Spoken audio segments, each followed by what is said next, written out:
Hello everyone, welcome back to the vlog. In this vlog we are going to be doing a Q&A because I have reached 15K. Yay! And that's a big deal for me. I think reaching 15K is awesome. You probably just got triggered by my Slack message. One second. It is now Friday, the weekend. This week has been a really good week and I've enjoyed my workload. I work a 9 to 5 if you didn't know that. And right now it's about 2:30 and I have somehow pumped out everything that I needed to do early. I just kind of grinded this morning. We have some fun plans tonight. We're going to do like a top golf thing at the Brave Stadium. I'm gonna pop in some clips here because I think it's pretty cool. But I figured I would do this Q&A as I get ready and then we'll travel downstairs and just sit down and finish this out. It'll be kind of like a friendly little chit chat. But I'm about to pop my contacts on. I'm wearing my glasses right now. I like to work in my glasses. So we're gonna go ahead and do the Q&A. I asked for these questions on my Instagram. I'm likely going to be doing more things like this. For example, asking questions of what kind of content you guys wanna see, FAQs that I'm going to be answering on my YouTube channel, blah, blah, blah. I also have got a TikTok now. I'm trying to do one once a week. I know that's not a lot for some people, but for me, that is gonna be a feat in itself. My biggest challenge right now is I just don't wanna become addicted because I'm not gonna lie, the past couple of days, I have been so absorbed in my phone. Like borderline obsessed with my cell phone. I have been just scrolling, and I look up and I'm like, whoa, like where am I? I don't know if you guys have ever felt that way, but I have brought awareness to it and I realize I need to chill the F out. We're putting our contacts on. I wear dailies. If I only wear them for a couple hours, I will save them and use them later. I know you're not supposed to do that, but I do it anyway. All right, let's get this party started, shall we? Let's do a fun, easy one. How old are you and what was your major in school? I am 25, my major was marketing. I started school, I went to Florida State as an economics major and I quickly realized that was not my cup of tea. And I switched my freshman year towards the end of it and I basically told my advisor, I was like, hey, I don't want to add any time onto how long I'm going to be here, but I do want to switch my major, and they told me to go into a list and I picked marketing out of that list. All that to say, if you're in college and you're watching this and you hate your major and you just don't want to do anything that has to do with it, change your major, spend the extra time. It's not that I wouldn't do marketing. I love where I've ended up, but I probably would have adventured into some other realms of different industries like design or maybe graphic design or interior design, whatever it may be. Just if you go with your gut and you make an educated decision and not just on a whim because you currently hate the class you're in, I recommend. I'm drinking my greens and reds. I love these. You guys see me drink them a lot. Mixing them together is actually really good. It tastes so good. The greens by itself is definitely more earthy. I personally like it, but it's not that overpowering, fake tasting good. What was I trying to say? It's not like a fake sweetness. All right, I'm getting my makeup out. Let's do this. Do you see yourself living in Atlanta for the long haul? Yes. So this is actually a big question mark for a lot of people that know me, because if you know me, my heart is out west. I love out west. If I could live anywhere in the world, well, I haven't even been to Europe yet, so I don't know. If I could live anywhere in this hemisphere, I would definitely live in Jackson, Wyoming, period. I would love it, I would live it, and it would be literally the best time of my life. So for the time being though, I look a little janky with my hair clip, but I'm about to like scoot this out of my face. We are going to be staying in Atlanta. We have so much family here and we are really close with everyone. Like we have our in-laws, I have all of my sibling in-laws here, and the support system is just incredible. We have a friend group that is like absolutely no other, and I would not trade them for the world, and it's taken us a lot of effort to get to the stage in relationships that we have, and I don't want to just throw it all away because I have a dream of living somewhere else when, you know, I can do extended stays and go and visit out there and still fulfill that need in my life. But ultimately, wherever I live, I'm going to be seeking what I have right now, which is the connections that Luke and I have built up over the years, and we don't want to forfeit those just because we want to have a different kind of environment. And I actually love Atlanta.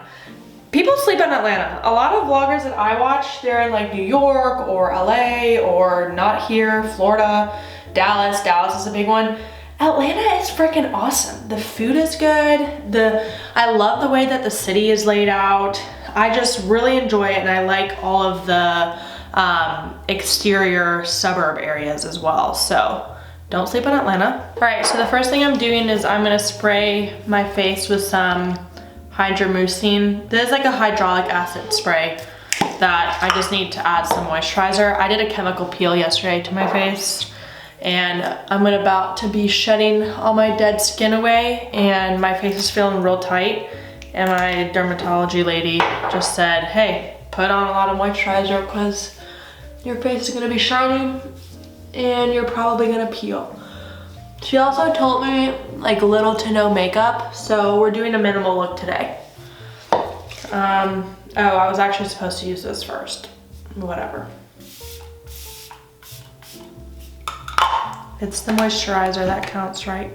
What I'm gonna do for today's minimal look, I'm gonna use the Tarte, whatever this is, on my lids. I'm gonna use the Thrive Cosmetics.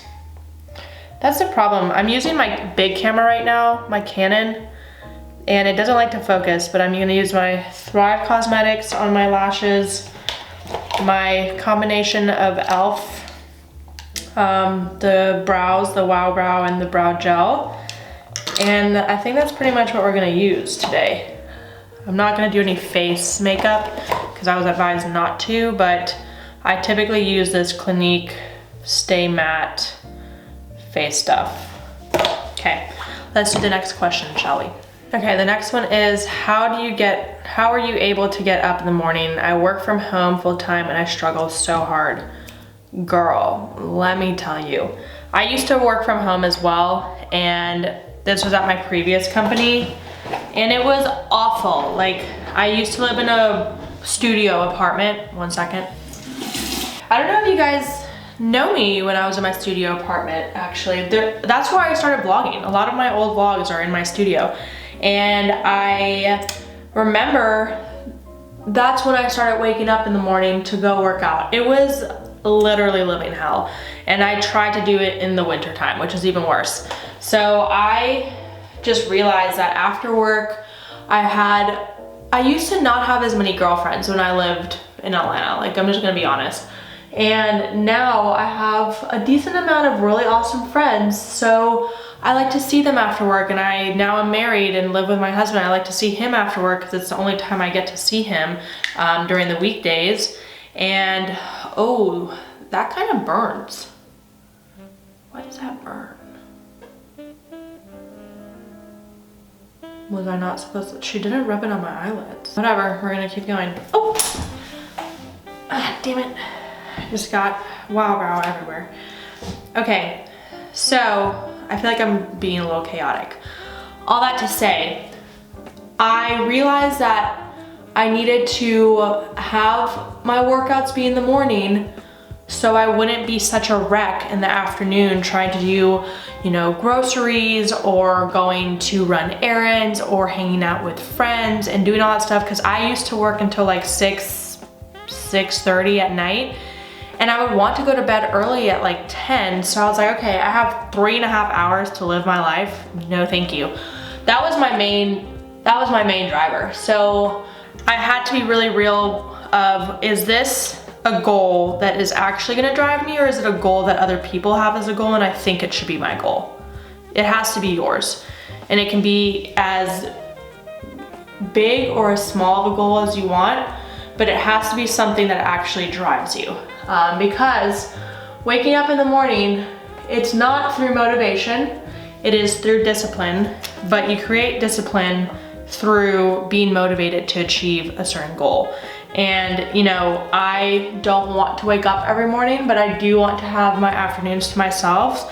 And it also makes me feel a lot more awake at work. Honestly, that's a huge reason of why I work out in the morning. I tend to have a way more productive morning than I do on the mornings that I have an off day and I don't work out. So those are two really huge influential pieces to me.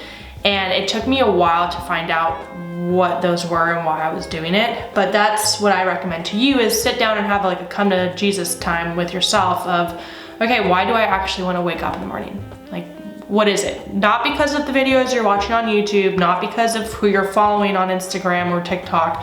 Why do you want to wake up in the morning? Not what other people are telling you that you want. That was a huge realization for me. Like, it's not because I want a banging bod, it's because I want to hang out with people after work and not feel rushed when I'm doing my errands. That was driver number one. Number two is I want to feel good and productive on the mornings that I'm going into work. And the endorphins that I get from working out really help with that. So have a time and then a little talk with yourself and you'll figure it out. Y'all, I love this mascara. I thrive. If you're watching this, please partner with me. I've been emailing you. I want to work with you. I believe in your mission. You guys have not checked Thrive Out before. Below. I will link this below, but I don't know if I have a referral link, but if I do, it will be below, but they're not partnering with me and I'm salty about it.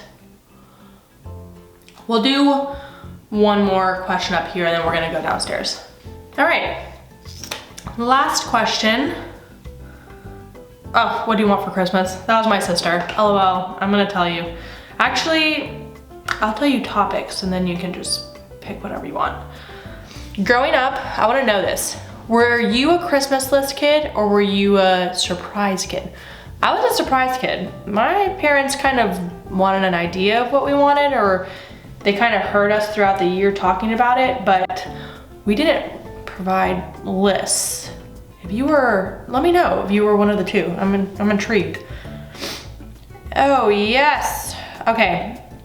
How does your husband feel about you being a YouTuber? Great question. As you guys have probably noticed, I don't really have Luke in a lot of videos. I have him in the background or I have like some B-roll with him, but I don't necessarily have him talking in the videos or invade his space. That's a huge thing when I started this channel. It's like, I don't want to like invade other people's space. So he's actually, I think he's a lot more proud of me than I think he is, because he like tells people about my channel and how I work hard on the weekends and after work, and I really enjoy it, and he talks about it all by himself. Luke really encourages it. I remember this, when I told Luke I wanted to start YouTube, I had this dinky dink camera that I got at a pawn shop, and I started filming on it, and he realized very quickly that camera was not gonna do. It did not have a mic import. Like, I had to use the camera's microphone, which was really poor quality. And all that to say, he first started out with, he got me a book of like how to vlog, or when you're vlogging, these are like important steps and considerations, and he helped kind of educate me because he also is really into cameras and photography and videography.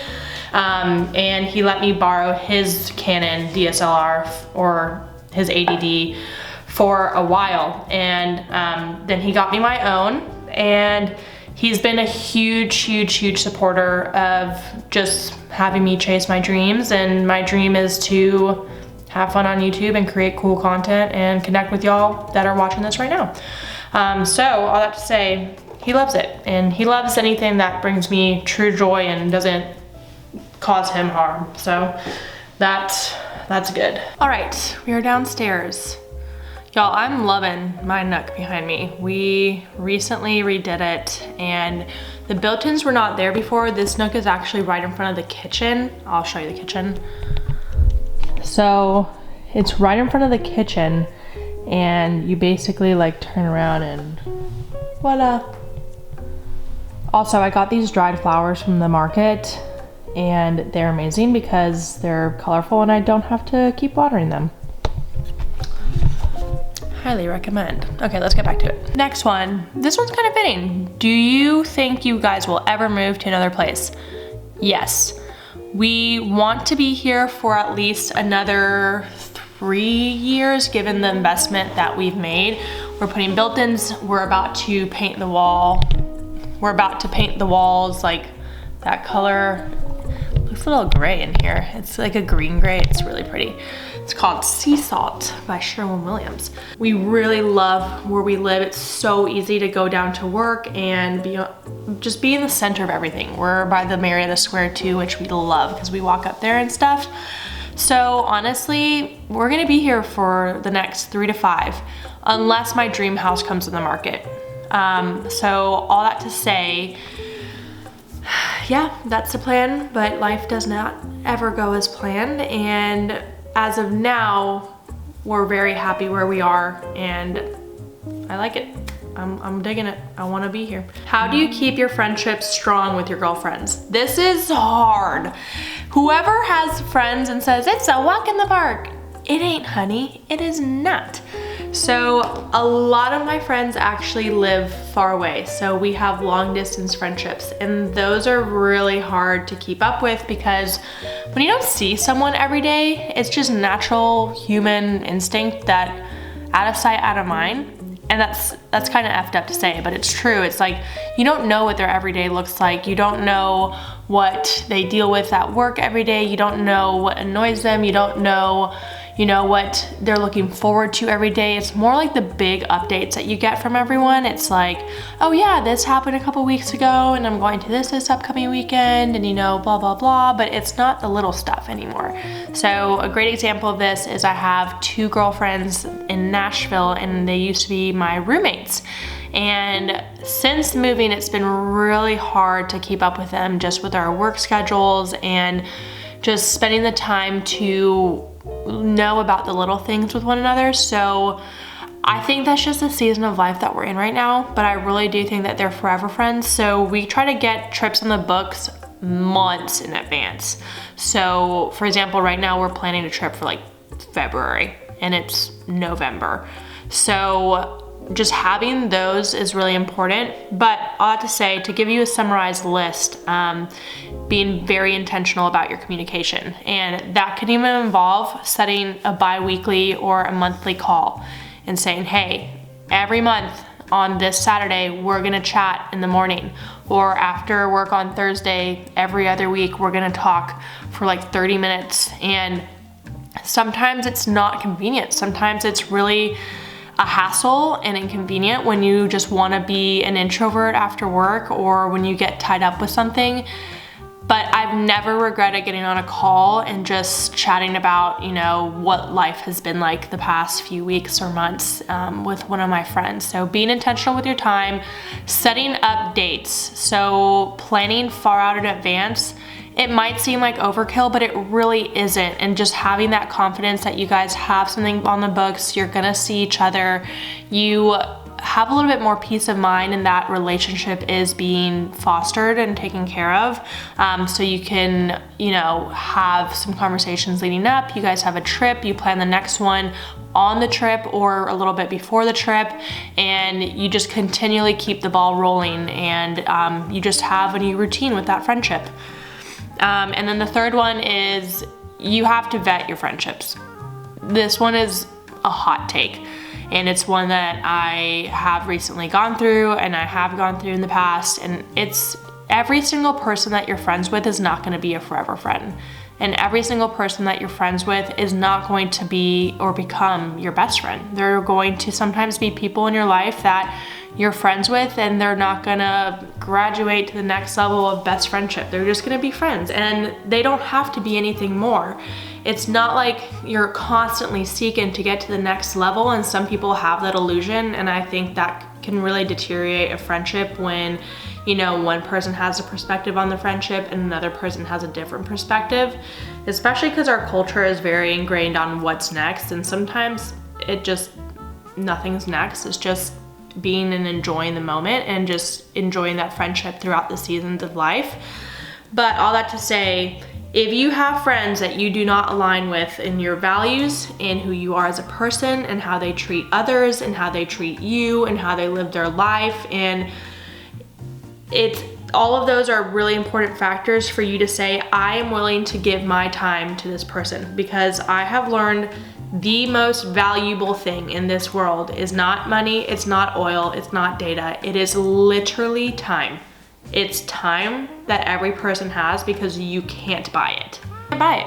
So if you have a friend that you want them to stick around for an unknown reason and they're just really detrimental to you and you guys just don't see eye to eye, and you've talked about it, you've tried to work it out, and it just continues to just be a really hard friendship to have, you know, maybe that's a friend that's not worth having. But all that to say, just vet your friendships, be intentional with your time, and set dates way ahead of time. And those three will make a huge difference. And it's not like you have to do things overnight. You can slowly roll that out and be comfortable with how you approach it with every friendship. But those are my recommendations to you. Okay, let's see.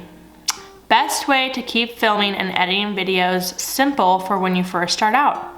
I actually first started on iMovie. iMovie has a lot of limited capabilities. I recommend if you actually want to get into this, I use Final Cut Pro for my videos. Oh, my lighting's really weird. I look gray. I use Final Cut Pro for my videos. I really like Final Cut Pro. I don't think I'm gonna switch to another editing software anytime soon. But all that to say, I know Adobe, I think it's Adobe Premiere, is really good as well. But those are the two that I do. And for filming and editing, you just gotta pick up the camera and do it. You just gotta do it. And for editing, if you are a schedule kind of person, you have to commit to your editing schedule. Editing is so fun, and creating these videos for you guys is so fun. And I feel like I just talked about this in my last vlog, but they take devotion and time, and you have to be disciplined. Like, it's just a matter of picking it up and just doing it. And I'm not always, you guys, I've released, I don't know, like 65, 66, 67 videos now. In every single video, I'm not in like the best spring chicken amazing mood. Like, sometimes I'm tired and I'm not feeling like talking to anyone, and I do it anyway because I know that I want to be able to put content out and be real with you guys with how I'm feeling throughout all my emotions. So just picking it up and doing it, and setting a schedule for yourself so you can stay accountable. New follower here. Hello, happy you're here. What goals and ambitions do you have with your growing platform? Honestly, I've been thinking about this a lot. I do want to create something more than just my YouTube. I want to create a way to get more involved with me and how I approach my life. And if you guys like it, showing you what I do and how I do it. A lot of that is just in the works, and I've actually started planning for 2023 to release some things. So all that to say, I am gonna gatekeep a little bit here because I'm not ready to reveal anything that isn't even out of the conceptualization stage. So my intention with growing my platform is to continue growing my platform because I really enjoy having a community here, and create something more for y'all that will actually provide value and isn't just random stuff that you would get and then not use in a month, if that makes sense. So that's something that I'm working on. It's gonna be completely aside from YouTube. Both of the platforms, what I'm envisioning is both the things that I would be doing, YouTube and said other thing, would work together and synergistically, but they wouldn't rely on one another. It would be completely independent.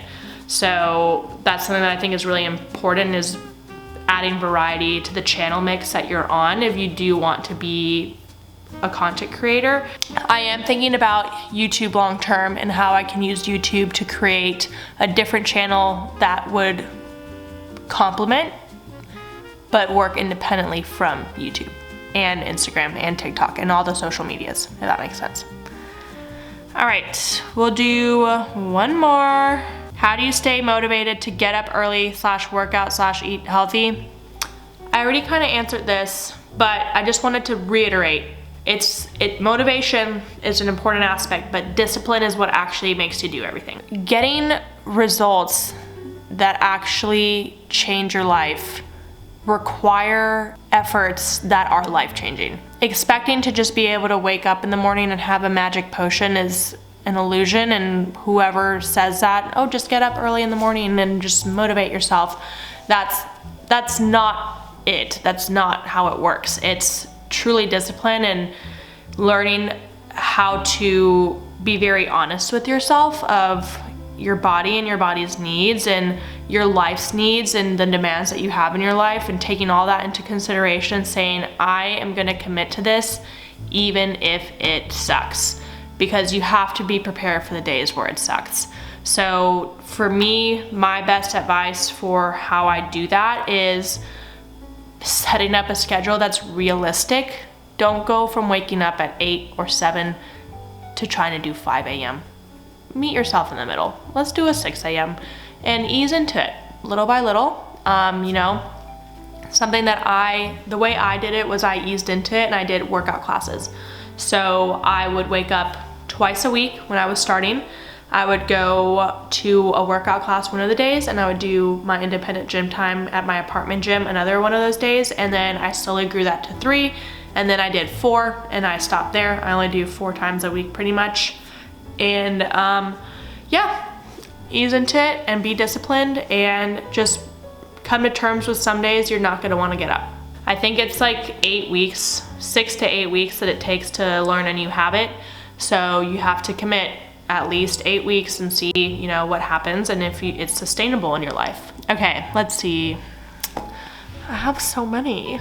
Guys, I'm feeling like a little emotional because I remember when I first put out my Q&A and it was like 2 of my best friends responded back to my question box, and now I have so many, and it makes me so happy because I love connecting with you guys this way. I know I said the last one was my last one, but these are my last 2 because they're really good. So do you have any plans for setting up and decorating your home office? What are your steps? As you guys know, downstairs is the box room. We're painting the house, including my box room, which is my home office, in a couple weeks. So once that is done, and all the boxes from in there are moved out, the boxes that are currently in my home office are actually what we are going to be putting in the bathroom when we redo the bathroom.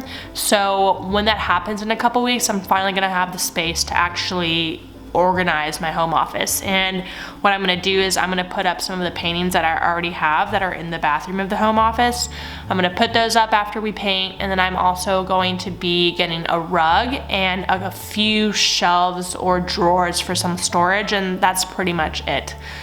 So whenever I start doing that after we paint, I will definitely be making a vlog about it or putting it in a vlog.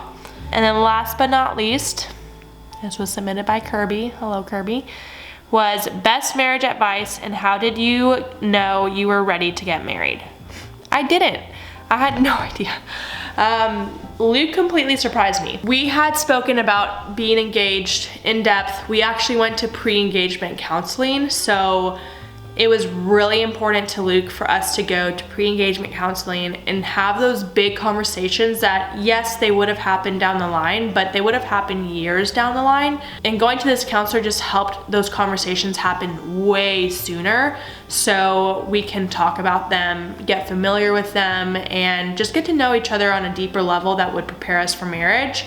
Because the way that we thought about it is, you know, there's a ring on my finger, and we've pretty much already said we want to do this to not only ourselves but our family, so we wanted to take it very seriously.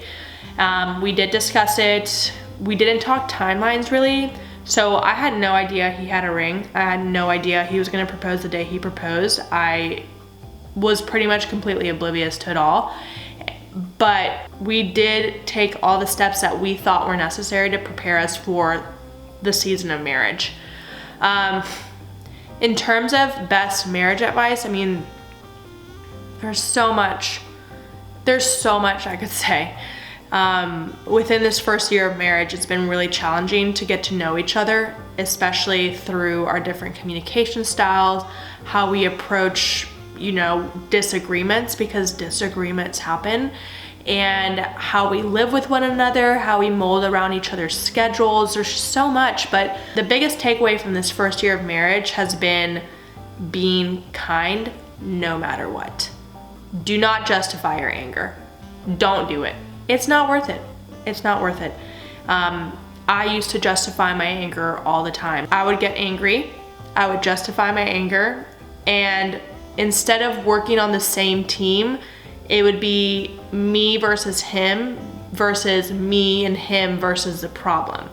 So that was something that we definitely overcame. We are so much better when we have a disagreement, because whenever I'm kind and open-hearted and I actually let down my walls and I'm not immediately angry and justified in my anger, the conversation just goes so much better, and it's so much easier for us to reach an agreement point and then move on versus fighting about it, not reaching an agreement point, probably happens again, fight about it some more. Honestly, just being kind and treat that person the way that you want to be treated. That is so overused. I feel like that's the first thing that they teach kids when they're interacting with others and not their parents. But it's said to them for a reason. Backing it all the way up, things that happen in a marriage are obviously very private. But what I will say is, when you approach some sort of disagreement or decision, even if it's just a decision like, hey, should we go out of town this weekend, with kindness and an open heart and willing to see the other person's side, it makes all the difference. It really does. So that is I think my biggest marriage advice as of now. I've only been married a year and a month, so I'm not like the marriage guru, but that's something that has made a huge impact in our relationship. Also, all of that applies to other relationships in life, to your friendships, to your relationships at work. Approaching it with kindness and treating others the way you want to be treated. Even if in your point of view, they don't deserve it, that is not your judgment to make. That's God's. That's God's position. That is not yours. Obviously, if someone's mistreating you, probably should engage with them. But at the same time, it's not your position to judge them. But I know that's a little bit of a sticky topic, and I want to say all of this with, I'm not talking about abusive or very toxic relationships. That is not what I'm talking about. All right, everyone, well, that was my Q&A. I hope that you enjoyed it and that you took something from it. And thank you guys again for following me and for being here for this journey of YouTubing and growing my platforms on social media.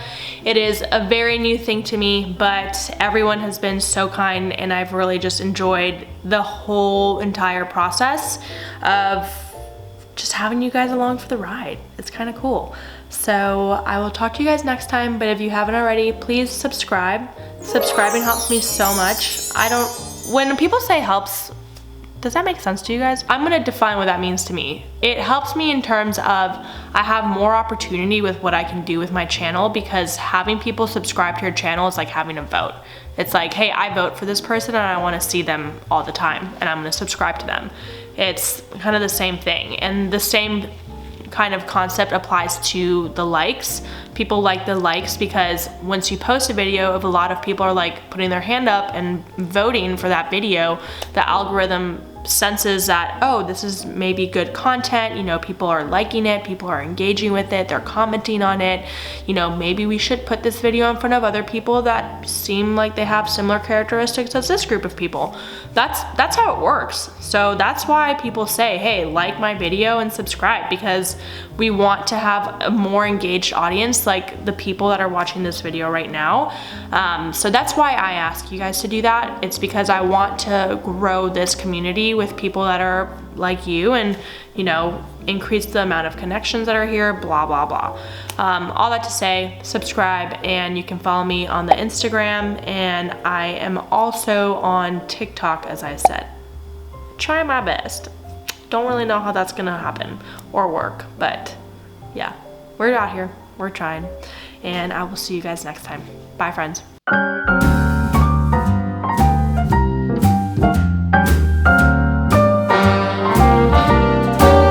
A little different than all the rest. I'm quite old-fashioned, where I had sometimes played chess. And when I'm